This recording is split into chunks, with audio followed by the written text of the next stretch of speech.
মা কামাখ্যা মন্দিৰ দৰ্শন কৰিম বুলি আমি গুৱাহাটী অভিমুখী হ'লোঁ আৰু গুৱাহাটী পায়ে আমি মা কামাখ্যা মন্দিৰ দৰ্শনৰ অভিমুখে আমি পুৱাই আগবাঢ়িলোঁ।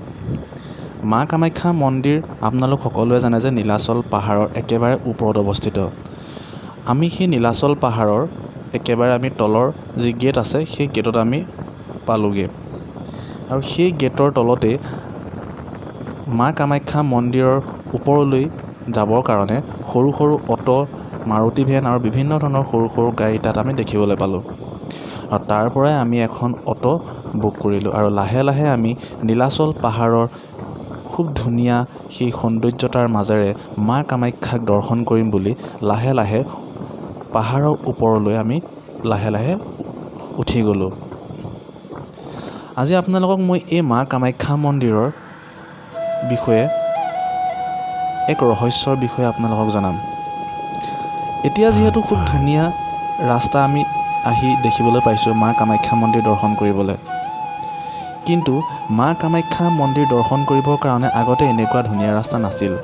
আগতে সেই প্ৰাগজ্যোতিষৰ ৰজাৰ যি নৰকাসুৰ আছিলে, সেই নৰকাসুৰে এটা মা কামাখ্যা মন্দিৰলৈ আহিবলৈ বুলি এটা পথ নিৰ্মাণ কৰিছিলে, যি পথৰ নাম আছিল মেখেলা যোৱা পথ।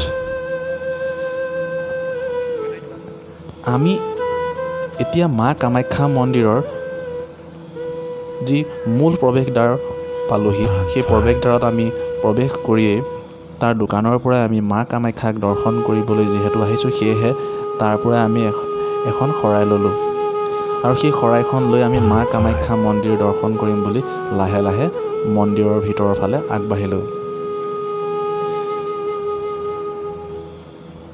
এনেদৰে আমি মা কামাখ্যা মন্দিৰৰ যি সৌন্দৰ্যতা, সেই সৌন্দৰ্যতা উপভোগ কৰি কৰি লাহে লাহে আমি আগবাঢ়িলোঁ।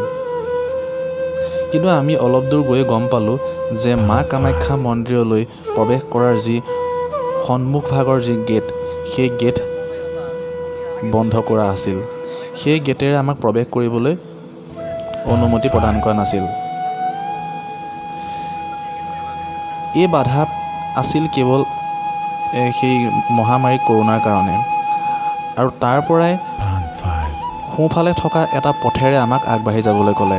সেয়া মা কামাখ্যা মন্দিৰৰ ভিতৰ ভাগলৈ আগবাঢ়িবৰ কাৰণে, সোমাবৰ কাৰণে এই পথেৰে গৈ পাছফালেদি আমি প্ৰৱেশ কৰিব পাৰি। আমি এনেদৰেই মা কামাখ্যা মন্দিৰৰ ভিতৰ ভাগলৈ যাম বুলি, মা কামাখ্যাক দৰ্শন কৰিম বুলি লাহে লাহে আগবাঢ়িলোঁ। আজি মই আপোনালোকক এই মা কামাখ্যা মন্দিৰৰ এক ৰহস্যৰ বিষয়ে জনাম, যি ৰহস্য যিহেতু বহুসংখ্যক লোকে জানে। যদি আপুনি নাজানে সেই মা কামাখ্যা মন্দিৰৰ ৰহস্যৰ বিষয়ে, আপুনি এবাৰ জানি লওক।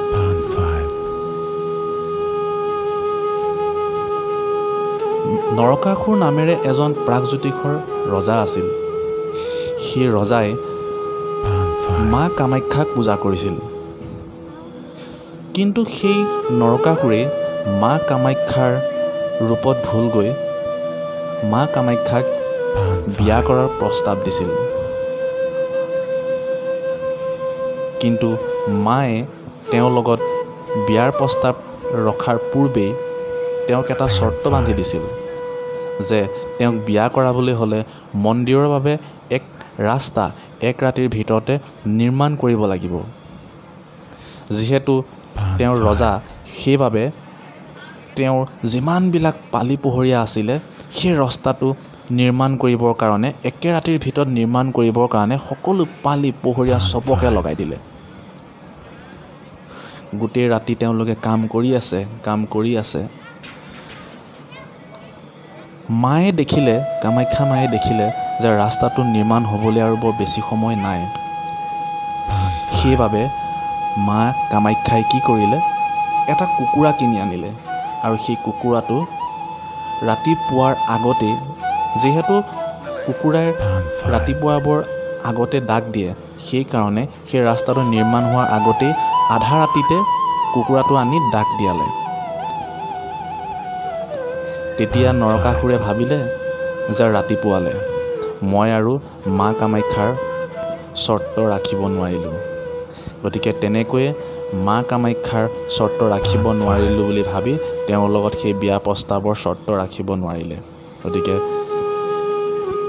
নৰকাসুৰৰ অত্যাচাৰ বহুত বেছি আছিল আৰু সেই অত্যাচাৰ সহ্য কৰিব নোৱাৰি অৱশেষত শ্ৰীকৃষ্ণই বধ কৰে আৰু পুত্ৰ ভগদত্তক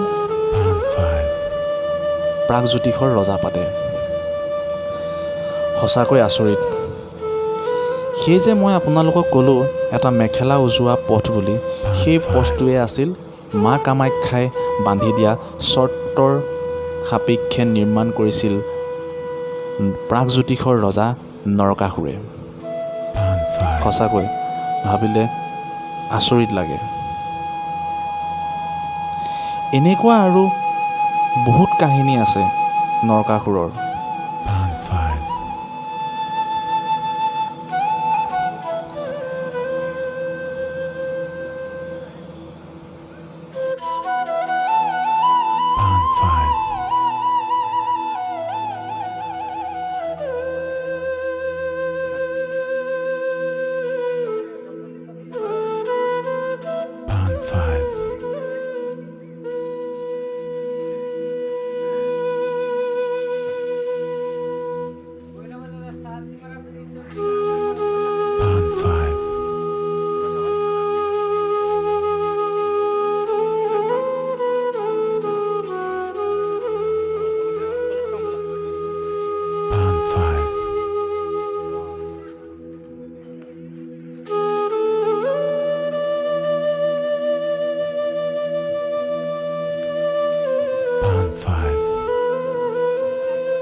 Band 5.